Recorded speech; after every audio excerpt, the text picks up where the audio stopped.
ที่จะมาเหตุลงทานเนี่ยนะโดยบริสุทธิ์บ่ต้องหวังยังเจ้าจะได้บุญทันทีเลยได้อานิสงส์เจ้าเกิดมือเช้าจะนอนมาตื่นเจ้าสังเกตรถโอ้ยมันนี่คือมีแห้งแต่เบาจิตโล่งอายุจะยืนเพิ่มอีก10 ปีเลยข้าเจ้าโอ้ยคอยเหตุคือคอยบ่ได้ยังตอบแทนโอ้ยหนักลงก็ตื่นอีกได้อันนั้นหวังผลตอบแทนได้ญาติโยมเจ้าพิจารณาโลดพระพุทธเจ้าสอนให้ปล่อยวางสอนให้เอาโภคทรัพย์เปลี่ยนเป็นอริยทรัพย์ถ้าบ่มีโภคทรัพย์ให้เจ้ารักษาศีลด้วยกายวาจาใจให้เจริญวิปัสสนานั่งสมาธิให้เป็นทานได้หลายรูปแบบการให้ทานบ่แม่นที่จะให้เงินน่ะเป็นแค่เพียงร่างกายเลี้ยงร่างกายเนาะเลี้ยงร่างกายเลี้ยงชีวิตเงินนี่ใส่ทั้งโลกให้กินให้สุขสบายแล้วก็แก่แล้วก็เฒ่าแล้วก็ตายอยู่ไสบุญเจ้าคันเจ้าบ่มีเงินเจ้าก็ไปเวียงจันทน์บ่ได้ไปสวรรค์บ่ได้แต่ว่าอันนี้ใส่ทั้งโลกทั้งธรรมเด้อมันนี่ชาติหน้าเด้เจ้าสิเอาหยังคันเจ้าบ่เอาอริยทรัพย์ติดตัวไปเจ้าบ่มีเงินเจ้าก็ไปสวรรค์บ่ได้อันนี้เจ้าบ่มีสุบุญเจ้าก็ไปสวรรค์บ่ได้ไปเกิดชาติมากลับมาเป็นคนบ่ได้คือกันญาติโยมต้องมีสติปัญญาได้เกิดมาเป็นคนแล้วเฮาต้องบ่เสียชาติเกิดเฮาต้องพิจารณาดีๆเป็นหยังเฮาถึงหาเงินบ่ได้หามาได้ปุ๊บไปโรงหมอก็หมดแหละพอจ่ายค่าโรงหมอยังบ่พอเป็นย้อนหยังย้อนเฮาบ่ให้โอกาสตัวเองไปรักษาศีลไปจำศีลไปบำเพ็ญเพียรภาวนามุ่งได้ปฏิบัติธรรมเฮาก็ไปมุ่งวัดได้เฮ็ดปฏิบัติธรรมเฮาก็ไปให้เฮ็ดลงทานไปรักษาศีลเป็นทานไปจำศีลเป็นทานศีล5ศีล8ไผจำได้หลายผู้นั้นมีอริยทรัพย์หลายผู้ใดจำศีลหลายผู้นั้นเป็นเศรษฐีทั้งอริยทรัพย์เปรียบเสมือนนี่ครูบาไปนั่งในพีปราสาทนี่ไผก็อยากขอส่วนบุญพีเปรตครูบารวยอริยทรัพย์รวยสมาธิไปเจริญสมาธิคันบ่มีเงินมันก็บ่ขอคันบ่มีส่วนบุญมันก็บ่ขอคือจะเห็นขอทานมาจะขอบ่เงินน่ะมันนี่เปรียบเสมือนนี่ขอทานมาวันนี้2คนเนาะเจ้าขอเงินน่ะมันสิมีให้บ่มีแม่นบ่ย้อนหยังย้อนเขาบ่มีเงินอันนี้คือการคันเจ้าบ่มีส่วนบุญเจ้าตายไปก็เขาบ่กล้าขอนำเจ้าบ่มีเด้คันเจ้ามีอริยทรัพย์มีศีลมีสมาธิมีปัญญาเขาก็จะได้เพิ่งบุญจากเจ้าได้เพราะว่าบุญนี่เฮาสิเกิดมาเป็นคนก็ย้อนบุญแม่นบ่เฮาสิไปสวรรค์ก็ย้อนบุญเฮาจะไปสู่สุคติก็ย้อนบุญเฮาสิหลุดพ้นก็ย้อนบุญเฮาสิไปนิพพานก็ย้อนบุญแล้วเฮาบ่มีบุญนี่เฮาสิเฮ็ดจังได๋จ้ะน่ะเฮาสิไปไสบัดนี้ห่วงแต่ให้หน้าไปไสไปเป็นสัตว์ในสารสัตว์ในสารคือหยังคือสัตว์นรกหมูหมาเป็ดไก่งูควายยอมรับความจริงได้อย่าคิดว่าโอ้ยย่าเอ้ยขน้อยตายแล้วขน้อยแล้วบ่แล้วได้พวกโลภมากโลภะได้อย่างว่าจังได๋โลภมากโลภะก็เป็นเปรตอัญญภูมิ4เป็นเปรตท้องใหญ่ปากท่อเข็มไผมักเว้าหมู่เบียดเบียนหมู่ด่าหมู่ปล่อยหมู่อิจฉาพยาบาทตกนรกความอาฆาตนี่ความพยาบาทนี่เป็นกลมัญญาหลอกให้เจ้าหลอกลวงให้เจ้าตายเกิดความอาฆาตความพยาบาทนี่คันเจ้าน้อยและมักจมเจ้าต้องฝึกสติเด้อฝึกสติเบิ่งลมหายใจรักษาจิตรักษาใจให้อภัยลูกกับผัวอย่าด่าร้ายมันเห็นยังผิดกับเรื่องกรรมของมันปล่อยมันไปเฮาเกิดผู้เดียวเฮาไปผู้เดียวเฮาเกิดผู้เดียวเฮาตายผู้เดียวเฮ็ดหัวใจคือเป็นดินนี่เข้าใจบ่อย่าไปยึดติดกับสิ่งหยังเห็นลมมาพัดมาก็เย็นควันไฟไปมันก็บ่เกาะกับสิ่งใด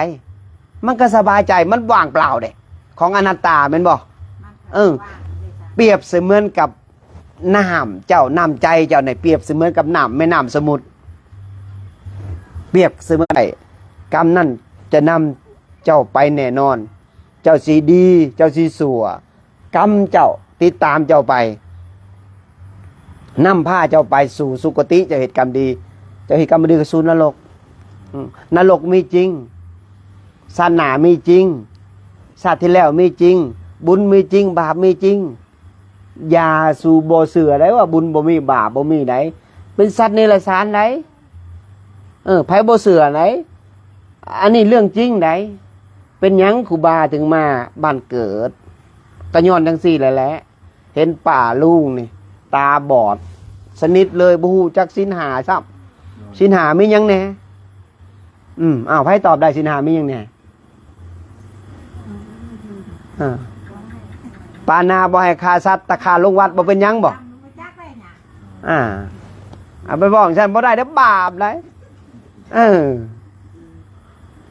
เขามีสติปัญญาเขาก็เข้าตลาดเอาเด้อญาติโยมเด้อวันศีลบาปหลายก็ยุติแหน่ขันพยุติได้ก็ได้บุญหลายเข้าใจบ่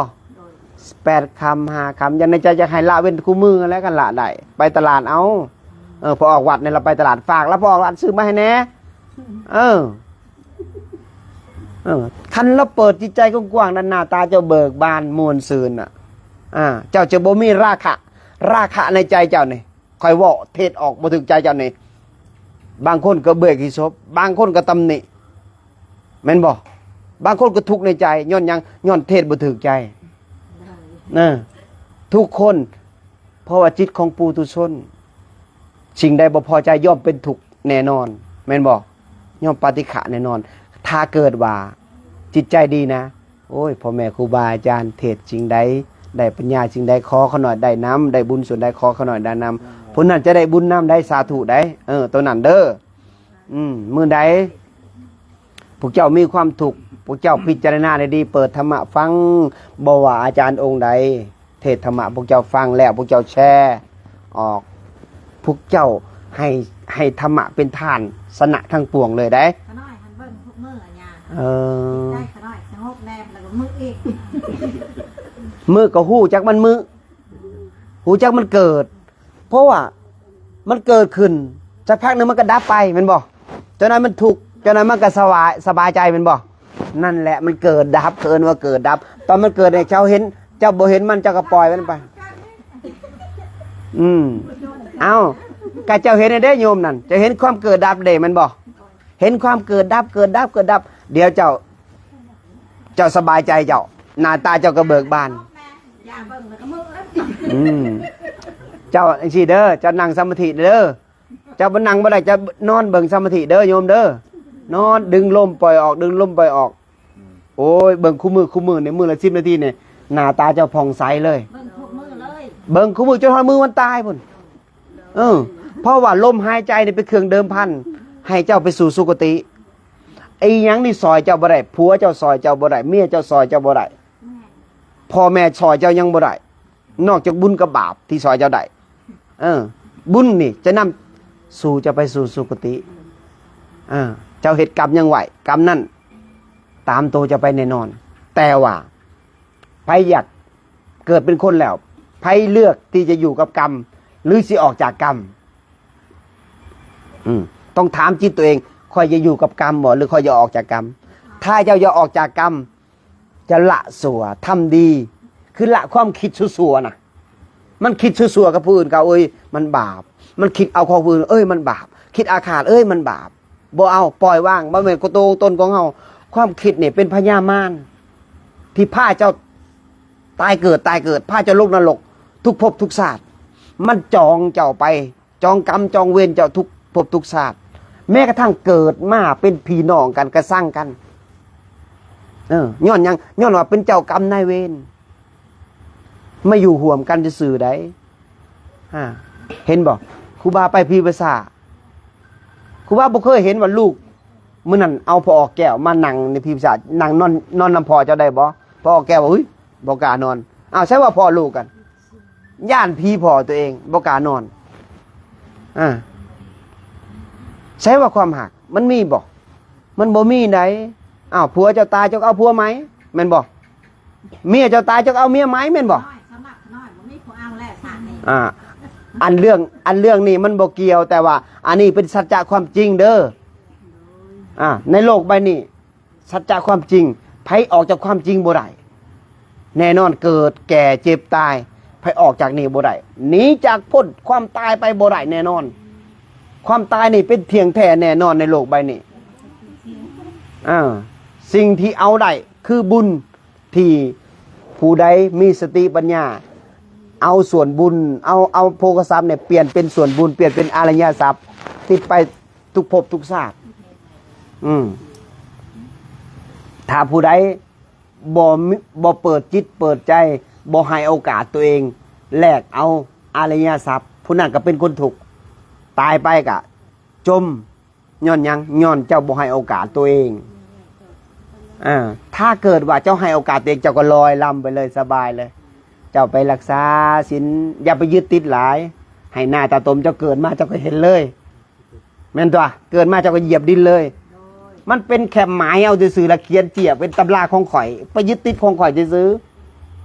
เป็นหยังยึดติดย้อนหยังย้อนออกพ่อกับแม่เฮาสอนให้เฮายึดติดสอนให้เฮาหาเงินแล้วก็กินแล้วก็แก่แล้วก็เฒ่าแล้วก็ตายแม่นบ่ใส่ส่วนบุญเจ้ามีบ่ทางไปบ่มีแล้วไปไสบ่นี่ก็ไปสู่อบายจักปีแล้วบัดนี้โอ้ยข่อยบ่อยากวอดถึงเลยยามมื้อใดเจ้าเบิ่งโลดสังเกตมื้อใดที่เจ้าสิหายนะพี่เปรตเข้าสิงเจ้าเลยหน้าดำคำเขียดหน้าปุ๊บแดงกึ่งนั่นแหละพี่เปรตสิงเจ้าแหละนะจะซองเบิ่งเวลาจะหายซองเบิ่งกระจกจอดหน้าตาจะใสๆที่ขาวๆนี่เวลาจะหายออกมาหน้าดำเลยจะเบิ่งโลดเด้อนั่นพี่เปรตสิงเจ้าแหละนั่นมันบ่แม่นจะเอาความจริงมาบอกแม่นบ่นั่นแหละเพราะฉะนั้นเขาเอิ้นว่าให้รักษาจิตรักษาใจมื้ออื่นนี่เฮาไปให้ทานเฮ็ดจิตใจให้ผ่องใสเด้ออานิสงส์นี่มากมายมหาศาลเลยได้ไผมีโอกาสได้ไปก็ไปทำการครับบ่ไปก็โมทนาสาธุเอ้าไปบ่ได้ก็เด้อบุญตัวหนึ่งสิบอกให้การรักษาศีลการบำเพ็ญเพียรภาวนานี่คันเกิดว่าตอนเฮานั่งสมาธินี่นะจิตใจเฮาผ่องใสนะหมดแมงบ่ไอ้ยังที่เฮาไปเหยียบมันตายน่ะไปเกิดเป็นเทวบุตรเป็นเทวดาเลยได้อันนี้ฟังพ่อแม่ครูบาอาจารย์เป็นว่าตอนจิตใจมันผ่องใสนะโอ้ป้านนั่นผู้ใดการรักษาศีลการนั่งสมาธินี่ไหนเป็นยังครูบามักนั่งพึกจิตตัวเองในพิพิธานนะโอ้ยมวนแท้ๆไม่ออกเลยลองลิ้มสดรสชาติของรสอานาปนาสตินี่เฮ็ดไอ้เฮานี่สุขนี่มากกว่าเงิน100 ล้านพันล้านเป็นยังครูบาถึงสางเอาครูบา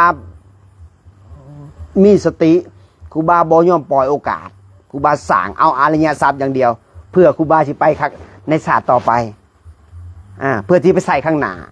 ศาสตร์นี่ครูบาอยู่แค่บ่ฮอด100 ปีเดี๋ยวครูบาต้องตายแม่นบ่แต่ศาสตร์ข้างหน้าครูบาอยู่100 ล้านปีเด้บัดนี้ครูบาสิไปเอาไสถ้าครูบาบ่เฮ็ดตอนมีชีวิตอยู่แม่นบ่เฮือนเจ้าบ่เฮ็ดเจ้าบ่มีเฮือนอยู่แน่นอนทุกคนข้าบ่ได้เฮ็ดเฮือนไว้ไปสบายมีเฮือนอยู่แม่นบ่เพราะฉะนั้นอย่าประมาทเด้อเกิดเป็นคนสัตว์เดียวเด้อจงโมทนาในโรงทานที่เฮาตั้งใจเฮ็ดบ่ว่ามื้ออื่นพระท่านกันหาสิเป็นองค์ประธานแล้วก็ท่านดร.สีโหแล้วก็โยมพอออกวัดไม่ออกแสงแล้วก็ทุกๆคนไม่ออกอันยังไม่ออกศูนย์ไม่ออกอ้อยเนาะทุกคนที่มาเฮ็ดรวมกันเด้อจงมีส่วนแห่งบุญจงอยู่เย็นเป็นสุขขอให้พระรักษาเทวดาคุ้มครองทุกคนเด้อบ่ว่าทั้ง4ทิศตะโอนปัจจัย4มาขอโมทนาบุญในครั้งนี้ขอให้ทุกคนญาติโยมญาติธรรมที่อยู่ทางบ้านทางอื่นทางไกลจงมีส่วนแห่งบุญจง